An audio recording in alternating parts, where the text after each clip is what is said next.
You put a lot of work out there into your craft. And when you're training and putting your reps in, do you remember any kind of words of wisdom that your trainers had mentioned to you that you still can recall today? Well, Johnny Walker, Mr. Wrestler number two, he told me when I was coming up the ladder, I was wrestling in Peach State in Georgia for Peach State Wrestling for a promoter, Ben Masters.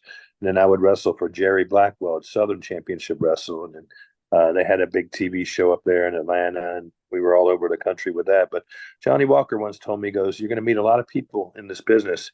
He goes, "But when you retire, if you have a handful of good friends that you keep in touch with out of everybody you meet along the way, many, years up and down the road together and, sharing cars and hotels and, putting your time in the ring and working programs with people."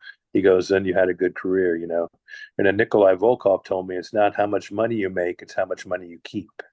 Hmm. So those were two really good words of wisdom, that I think about both those guys often, and I think about some of the great words they told me. And the same thing like Stan Hansen. I was in the movie No Holds Barred with him, and I got to, Stan Hansen was the first person to take me to a sushi restaurant, and being from Jacksonville, Florida, I didn't really eat too much sushi. We were barbecue and all that good stuff, Southern cooking, but he took a liking to me, and we're still friends today.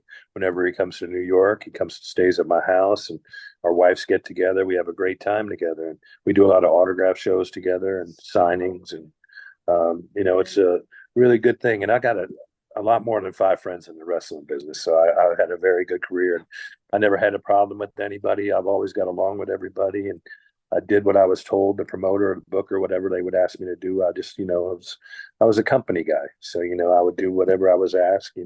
They called us enhanced talent, or Enhancement talent. jobbers, or whatever you want to call them, enhancement talent. But I wrestled every big name, from Andre the Giant, Ox Baker, Kamala, King Kong Bundy. I mean, I won some, I lost some. I got to go to Japan. I wrestled some of the best wrestlers in the world.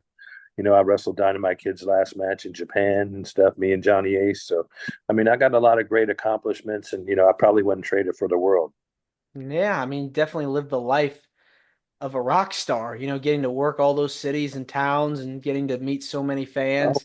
the travel just alone, I got to travel the whole world, and I didn't have to pay for, plane tickets or hotel rooms, and but starting out, you got to pay your dues and you drive from town to town. And sometimes I slept in my car, like when I would drive from Jacksonville, Florida to do TV tapings in Tampa, Championship Wrestling from Florida. It was like a 4 to 5 hour drive from Jacksonville to Tampa. And I didn't have much money. I was breaking in 21 years old, and I was just, hired to do TV tapings or put people over.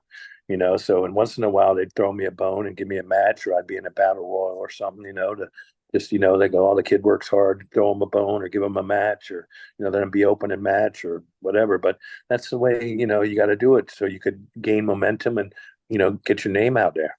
Yeah, you have to.